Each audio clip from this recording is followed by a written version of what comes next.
اور مقام ابراہیم کے درمیان اس کو کاٹا گیا اور باقی اس کی لونڈیوں کو بھی، لیکن یہ بھاگ گیا۔ تو اس کے بھائی نے اس کو پیغام بھیجا کہ تو حضور علیہ السلام کے غلاموں کی نظروں سے کب تک بچتا رہے گا؟ آخر کسی دن تو ان کے ہتھے چڑھے گا اور وہ تجھے چھوڑیں گی نہیں، چونکہ تیرا مشخص کر کے نام حضور نے ذکر کیا ہے۔ گلی گلی میری یاد بچھی ہے، پیارے رستہ دیکھ کے چل، مجھ سے اتنی وحشت ہے تو میری حدوں سے دور نکل۔ کدھر بھاگے گا؟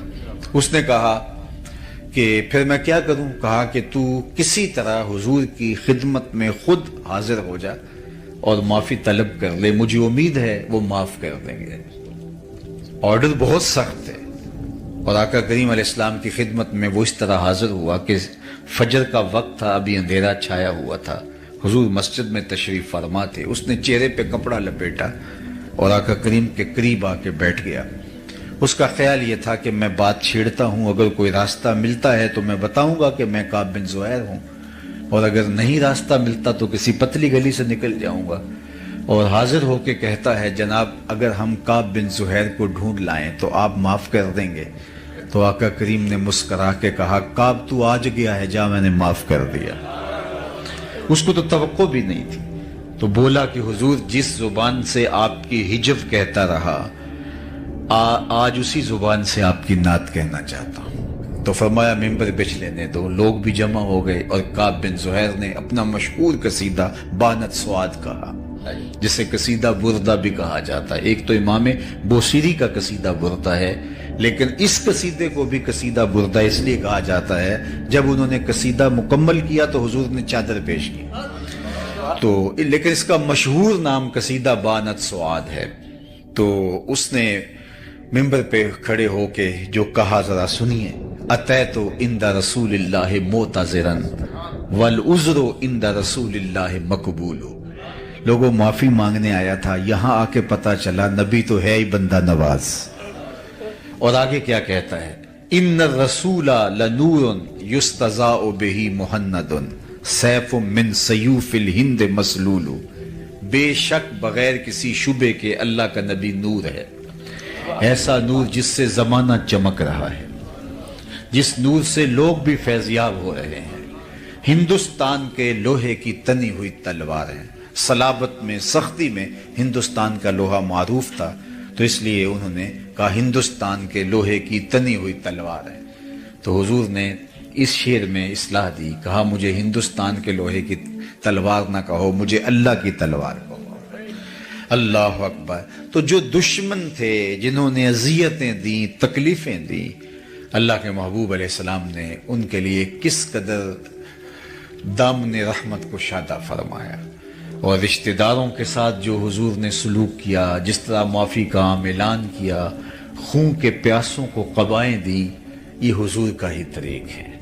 تو میں اور آپ اپنے اندر اتر کے دیکھیں، ہم اس نبی کے ماننے والے چھوٹی چھوٹی بات پر اختلاف کی انا کی دیواریں کھڑی کر لیتے ہیں، اور پھر اپنی نسلوں کو بھی ان دیواروں کے آگے، ان دیواروں کے اطراف میں کھڑا کر کے ہمیشہ کے لیے راستہ بند کر دیتے ہیں۔ جو خون کے پیاسے تھے، جو چراغ حیات بجھا دینا چاہتے تھے، جب نبی علیہ السلام غالب آئے تو حضور نے ان کو بھی معاف کر دیا، اور بغیر کسی شرط کے معاف کر دیا۔ تو پہلا حضور کا وصف جو ام المومنین نے بیان کیا، انک لتصل الرحم، اور دوسرا وصف بیان کیا وتحمل الکلہ، جس کا کوئی بوجھ اٹھانے والا نہیں، اس کا بوجھ آپ اٹھاتے ہیں۔ اللہ اکبر۔ ضرورت مندوں کے آپ کام آتے ہیں۔ حضور اس وقت بھی لوگوں کے کام آتے تھے جب حضور کی عمر بچپنے کی تھی۔ اللہ اکبر۔ حضور غریب ہو کے بھی غریب پرور تھے، ظاہری غربت، ورنہ تو حضور جیسا امیر کون ہو سکتا ہے۔ یہ وہ اس کہانی کی بات کر رہا ہوں کہ مال کے کونین ہیں، وہ پاس کچھ رکھتے نہیں، دو جہاں کی نعمتیں ہیں ان کے خالی ہاتھ میں۔ یتیم ہو کے یتیم پرور ہیں۔ حضور علیہ السلام کے چچا جناب ابو طالب کے پاس لوگ آئے اور کہا کہ جناب بارش نہیں ہو رہی اور آپ اولاد اسماعیل سے ہیں، تو اللہ کی بارگاہ میں بارش کی دعا کیجئے۔ تو انہوں نے کہا آپ صحن حرم میں پہنچو، میں بھی آتا ہوں۔ اور اللہ کی بارگاہ میں ہم سب مل کے عرض کرتے ہیں۔ تو لوگ سین حرم میں جمع ہوئے۔ حضور علیہ السلام کی عمر پاک اس وقت تھی 8 سال یا 9 سال۔ تو آقا کریم کو ساتھ لیا اور کعبۃ اللہ کی دیوار کے ساتھ آقا کریم کو یوں کھڑا کیا کہ حضور کی پشت کعبے کی دیوار سے مس ہو رہی تھی، کعبے کی دیوار سے چھو رہی تھی اور رخ لوگوں کی طرف تھا۔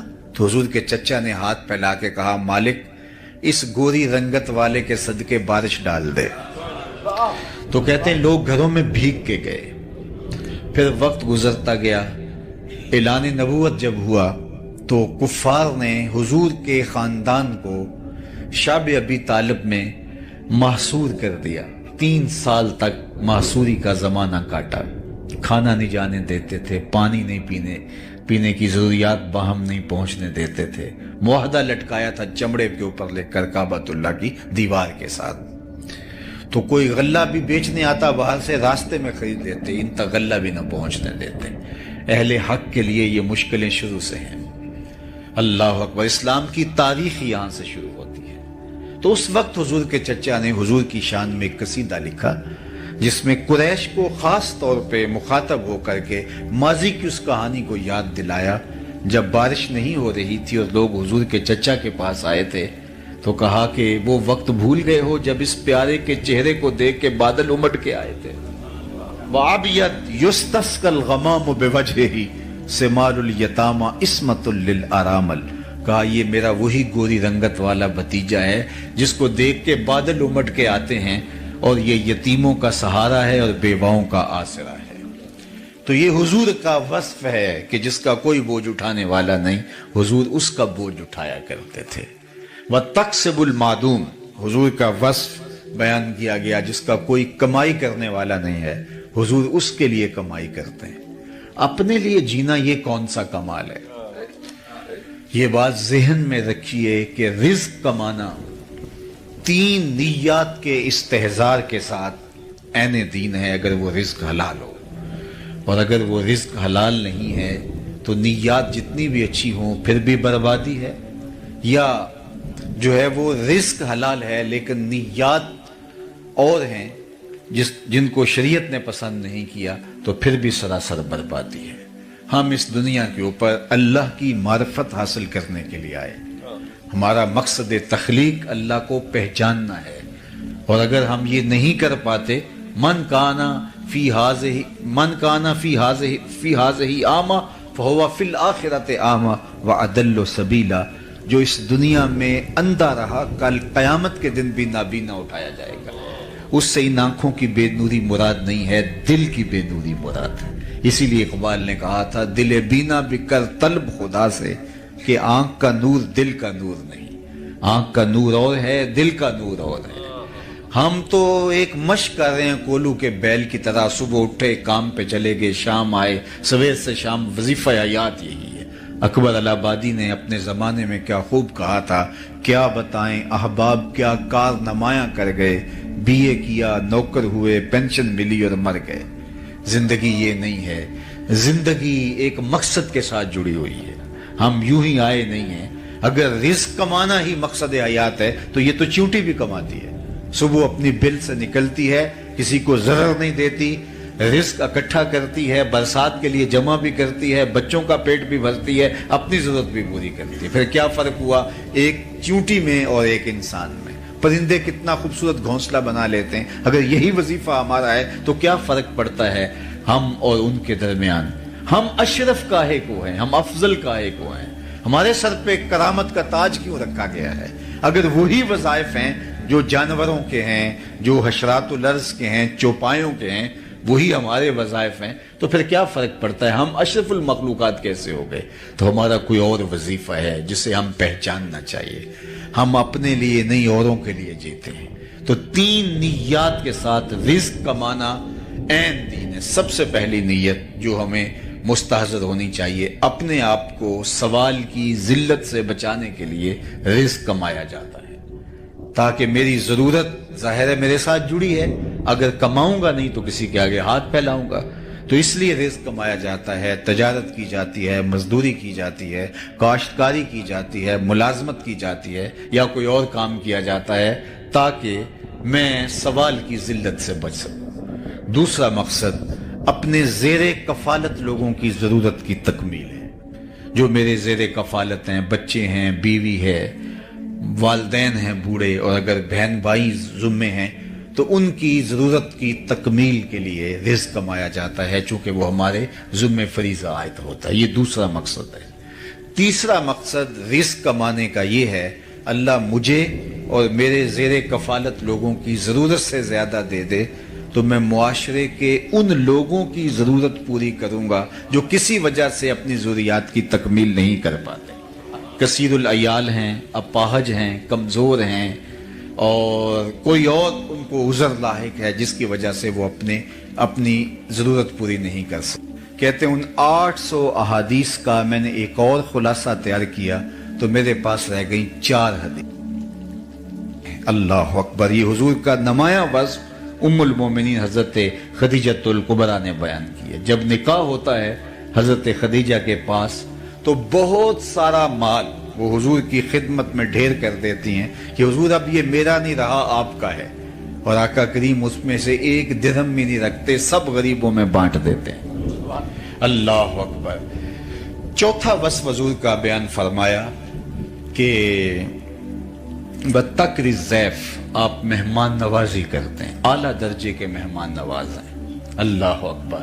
مہمان اپنی قسمت کا رزق ساتھ لے کے آتا ہے اور برکت چھوڑ کے جاتا ہے، اور اسی لیے جو ہے وہ یہ اچھا لگتا ہے کہ لوگوں کو کھلایا جائے۔ حضرت شاہ شاہاں، میر میراں، پیر پیراں، حضرت سیدنا شیخ عبد القادر الجیلانی علیہ رحمہ و رضوان فرماتے ہیں، آدھا فقر بھوکوں کو کھانا کھلانا اور برہنہ بدن لوگوں کو لباس پہنانا ہے، باقی جتنے بھی ریاستیں، عبادتیں، دیگر اعمال وہ آدھے میں آتے ہیں۔ تو اسی لیے وہ یہ پنجابی کا کلام پڑھ رہے تھے تو مجھے حوصلہ ہو گیا میں بھی کوئی پنجابی کا شعر پڑھ لوں، تو اس پر ہمارے پنجابی شاعر بابا بلے شاہ نے کہا تھا، اٹ کھڑک کے دکڑ وجے تتا ہوئے چولہا۔ وہ کھانے پہ لوگوں کو بانٹنے میں، مہمان نوازی کے حوالے سے انہوں نے قلم توڑ دیا، اٹ کھڑک کے دکڑ وجے تتا ہوئے چولہا، آن فقیر کھا کھا جاون راضی ہوئے بلا۔ تو فقیر کو اچھا لگتا ہے کہ اس کا لنگر چلتا رہے اور لوگ آتے رہیں اور کھاتے رہیں۔ تو کہا وَتَّقْرِ الضَّيْفَ، اور حضور کا ایک وصف بیان کیا ام المومنین نے، وَتَصْدُقُ الْحَدِيث، آپ ہمیشہ سچ بولتے ہیں، اور آپ کو عرض کروں یہ آپ سب جانتے ہیں کہ ابھی حضور نے نبوت کا اعلان بھی نہیں کیا، صادق اور امین پہلے کہلائے، یہ کردار ہے۔ میں یہاں آپ سے عالی مرتبت سادات کرام کی موجودگی میں عرض کرنا چاہوں گا، آپ میں سے کچھ لوگ بلڈر بھی ہیں، اگر کسی کو ٹھیکہ دیا جائے کہ یہ اتنا بڑا گھر بنانا ہے اور اس کی مدت دی جائے 1 سال، تو آپ کہیں گے یہ بہت مشکل ٹارگٹ ہے کہ اتنا بڑا گھر بنانا ہے، 6 کنال کا، 10 کنال کا، 1 ایکڑ کا، 2 ایکڑ کا گھر بنانا ہے اور 1 سال میں مکمل کرنا ہے، تو ہاں جی 1 سال میں کرنا۔ آپ کہتے ہیں ٹھیک ہے ہم کر لوں گا، اپنا حساب لا کے بتا دیتے ہیں، لیکن وہ آپ کو شروع ہی نہیں کرنے دیتا۔ 1 سال میں پہلے 8 مہینے وہ شروع ہی نہیں کرنے دیتا، تو آپ کہیں گے میرا وقت بیتتا چلا جا رہا ہے، آپ تو روز لڑیں گے۔ اب حضور کی ذمہ داری کیا ہے؟ هو الذی ارسل رسولہ بالہدی ودین الحق لیظہرہ علی الدین کلہ، پوری دنیا پر اسلام کو غالب کرنا یہ حضور کا کام تھا، حضور کی ذمہ داری لگائی رب نے، اور اس کے لیے ٹائم پیریڈ کیا ہے؟ 63 برس کل زندگی ظاہر حیات، لیکن 40 سال تک کام ہی نہیں شروع کرنے دیا گیا، 40 سال تک کام ہی نہیں شروع کرنے دیا گیا۔ اب ذرا دیکھیے، اور 13 سال مکے کے یہ بنیادوں کی کھدائی میں لگ گئے، صرف 10 سال حضور کو ملے، اور 10 سال میں بھی 27 جنگیں لڑی ہیں۔ آپ کے پتہ نہیں کیا دفعہ ہے، جو اقدام قتل کی دفعہ ہے ہمارے ہاں وہ ہے 302، تو ہمارے لوگ کہتے ہیں وہاں کہ اگر 302 کا ایک کیس لگ جائے کسی کے ساتھ، جھوٹا الزام بھی، تو آدھی زندگی کھا جاتا ہے۔ اگر کسی پر قتل کا الزام ہی لگ جائے تو آدھی زندگی وہ کھا جاتا ہے، اور یہاں میرے حضور علیہ السلام نے 27 جنگیں لڑی ہیں، ان 10 سالوں میں 63 برس کل زندگی کام کیا ہے؟ اتمام دین، اسلام کا غلبہ، اللہ اکبر. اور اس کے میں 40 سال تک اعلان نبوت بھی نہیں حضور نے کیا، اور 13 سال کھدائی میں گزار دیے. اب 10 سال کے اندر حضور علیہ السلام نے وہ کام کر دکھایا. لیکن آپ کہیں گے کہ 40 سال کام کیوں نہیں کرنے دیا، 40 سال کیوں نہیں آغاز کرنے دیا؟ تو آئیے وہ 40 سال کتنے اہم ہے. جب حضور اعلان نبوت کیا تو سب لوگوں کو جبل صفا پہ بلایا، اور بلا کے جب حکم ہوا وَأَنذِرْ عَشِيرَتَكَ الْأَقْرَبِينَ کہ قریبیوں کو پہلے آپ سمجھاؤ اور ان کو بلاؤ، تو ان کو تنذیر کرو. تو حضور نے ان کو بلایا اور کہا لوگوں اگر میں کہوں پہاڑ کی اس جانب سے ایک لشکر آ رہا ہے جو تمہیں تاخت و تاراج کر کے رکھ دے گا تو میری بات مان لو گے؟ تو انہوں نے کہا دیکھیں گے، نظر آیا فبہا، نہ نظر آیا تو پھر بھی کہیں گے ہم اندھے ہیں، آپ سچے ہو. آپ کی صداقت پہ اتنا یقین ہے. تو فرمایا کہ اگر تم مجھے اتنا سچا مانتے ہو تو پھر مان لو اللہ ایک ہے. تو وقتی طور پہ انہوں نے گو انکار کیا. ابو لہب نے کہا تباً لک ہنالک سائر الیوم لہذا جمعتنا، لیکن یہ وقتی طور پہ تھا. لیکن سوچنے پہ مجبور ہو گئے جو کل جھوٹ نہیں بولتا تھا آج جھوٹ کیوں بولے گا. تو حضور علیہ السلام کی دعوت کو مضبوط ان 40 سالوں نے کیا. تو اس لیے میں اور آپ دیکھیں کہ ہمارا کردار کیسا ہے. اس لیے میں کتنی بھی اچھی تقریر کر لوں، لیکن اگر میرا کریکٹر اچھا نہیں ہوگا، میرا کردار اچھا نہیں ہوگا، تو آپ کو وہ معلوم ہوگا. تو میرے لفظ آپ سنیں گے، اس کی شاید لذت بھی لے لیں، لیکن وہ آپ کے دل میں نہیں اتریں گے. لیکن میرا اگر کردار مضبوط ہے تو میرے لفظ اتنے مضبوط نہ بھی ہوں. اسحد بلال عند اللہ اشہد، بلال کا اسحد بھی اشہد مان لیا جاتا ہے. تو یہاں یہ نہیں دیکھا جاتا، کردار دیکھا جاتا ہے. اس لیے میرے حضور علیہ السلام ابھی اعلان نبوت نہیں کیا، ابھی پہلی وحی نازل ہوتی ہے. یہ حضور کی سیرت کی گواہی حضور کی زوجہ دے رہی ہیں. کہتے ہیں سارا زمانہ مان جائے، بیوی نہیں مانتی، گھر والی نہیں مانتی. لیکن یہاں کہانی دیکھیے کہ حضور نے جب کچھ خدشے کا اظہار کیا تو یہ زوجہ محترم بول رہی ہے انک لتصل الرحم وتحمل الکلہ وتکسب المعدوم وتقری الضیف وتصدق الحدیث. حضور آپ کی زبان سے کبھی ہم نے جھوٹ سنا ہی نہیں ہے. صادق بھی آپ ہیں، امین بھی آپ ہیں. قریشی مکہ نے حضور کو صادق اور امین کہا. اور یہاں لطف کی بات آپ کو بتاؤں کہ جب حضور کے گھر کا انہوں نے گھیراؤ کر لیا اور آقا کریم علیہ السلام کو شہید کرنے کے درپے ہوئے اور آقا کریم پھر ہجرت فرما گئے اور حضرت علی المرتضیٰ رضی اللہ تعالیٰ عنہ کو اپنے بستر پہ لٹا دیا، تو انہوں نے حضور کو شہید کرنے کا عزم مصمم کیا تھا اور کہا کہ اگر بنو ہاشم اٹھے تو مل کے لڑیں گے، اگر خون بہا کی ضرورت پڑی تو مل کے دے دیں گے. اور سب حضور کے گھر کا محاصرہ کرنے آ گئے. اور حضور علیہ السلام نے کیا کہا، علی صبح اٹھنا، میرے بستر پہ لیٹ جاؤ، صبح اٹھنا اور امانتیں دے کے مدینے چلے آنا. تو معلوم ہوا کہ جب وہ حضور کے گھر کا محاصرہ کیے ہوئے تھے ان کی امانتیں حضور کے گھر میں پڑی ہوئی. تو جو اس انتہائی حد تک پہنچ گئے تھے تو اولین فرصت کے اندر وہ اپنی امانتیں نکلواتے نا، پھر اس کے بعد اگلا قدم کرتے. آپ کسی پر دھاوا بولنے لگیں تو اس کے ہاں آپ کی امانتیں پڑی ہوں تو آپ کہتے ہیں کہ پہلے اپنی امانتیں تو طریقے سے نکلواؤں. لیکن قریش کو معلوم تھا جو بھی ہو جائے محمد عربی ہماری امانتیں ضائع نہیں ہونے دے گا. یہ ہے حضور کا امین ہونا، یہ ہے حضور کا کردار، یہ ہے حضور کی عظمت. اللہ اکبر. تو کہا وتصدق الحدیث، یہ ہمیشہ سچ بولتے ہیں. میں اور آپ دیکھیں، ایک تو ہمارا عشق رسول یہ ہے کہ ہم حضور کے نام کے نعرے لگائیں، میں اس کا انکار نہیں کرتا. ایک ہمارا عشق رسول یہ ہے کہ ہم آقا کریم علیہ الصلوۃ والسلام کے نام کے تذکرے کریں، یہ بھی محبت کا ایک پیرایا ہے، رنگ ہے. لیکن حضور کی محبت اور حضور کے پیار کا یہ رنگ کہ ہم آقا کریم کی سیرت کے سانچے کے اندر اپنے آپ کو ڈھال لیں. محمد دی زیارت محمد دے رنگ وچ ٹھگ بازیاں جانے پیارا محمد صلی اللہ علیہ وسلم. تو میں اور آپ دیکھوں کہ میں اور آپ اگر حضور سے محبت کرتے ہیں تو کیا میری زبان جھوٹ تو نہیں بولتی. حضور سے پوچھا گیا علیہ السلام سے کہ مومن بزدل ہو سکتا ہے؟ فرمایا نہیں، مومن بہادر ہوتا ہے، لیکن ہو سکتا ہے کبھی بزدلی کر جائے، آخر بشری تو ہے۔ پھر پوچھا گیا مومن بخیل ہو سکتا ہے؟ کہا نہیں، سخی ہوتا ہے، لیکن ہو سکتا ہے کبھی بخل بھی کر جائے، آخر بشری تو ہے۔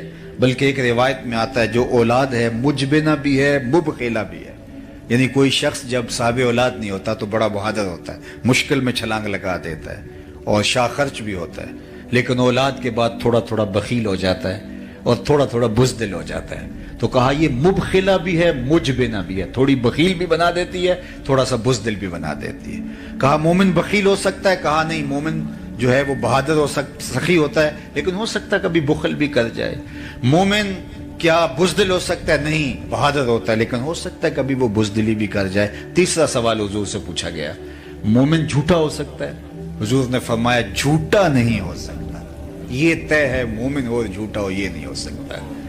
اور میں اور آپ کہیں کہ اگر جھوٹ نہ بولے تو سودا ہی نہیں بکتا ہے، قدم قدم پہ جھوٹ بولیں تو پھر کس طرح ہم حضور سے دعوی محبت کر سکتے ہیں؟ تو مومن کی یہ شان ہے کہ جھوٹا نہیں ہوتا۔ تو آئیے میں اور آپ اپنے آقا کے اس وصف کو اپنے اندر اتاریں۔ میرے استاد فرمایا کرتے تھے یہ نہ ہو کہ لوگ تمہیں پوچھیں تم کون ہوتے ہو اور تم بتاؤ جناب ہم مسلمان ہوتے ہیں، یہ دیکھو مذہب کے خانے میں اسلام لکھا ہے۔ آپ فرمایا کرتے تھے صاحب نہ کسی کو پوچھنے کی نوبت آئے نہ تمہیں بتانے کی ضرورت ہو، تمہارا کردار ایسا ہو تم دور سے چلے آ رہے ہو، لوگ کہیں وہ دیکھو حضور کا غلام آ رہا ہے۔ نور آنکھوں میں تو چہروں پہ اجالے ہوں گے، مصطفیٰ والوں کے انداز نرالے، دنیا میں بھی ان کے دم سے مقدر چمکا، محشر میں بھی ان کی رحمت کے حوالے ہوں گے۔ اللہم صلی علی سیدنا و مولانا محمد، اللہم صلی علی سیدنا و مولانا محمد۔ اللہ کے شیر ہے در کرار پر درود، اللہ کے شیر ہے در کرار پر درود، اللہ کے شیر ہے در کرار پر درود۔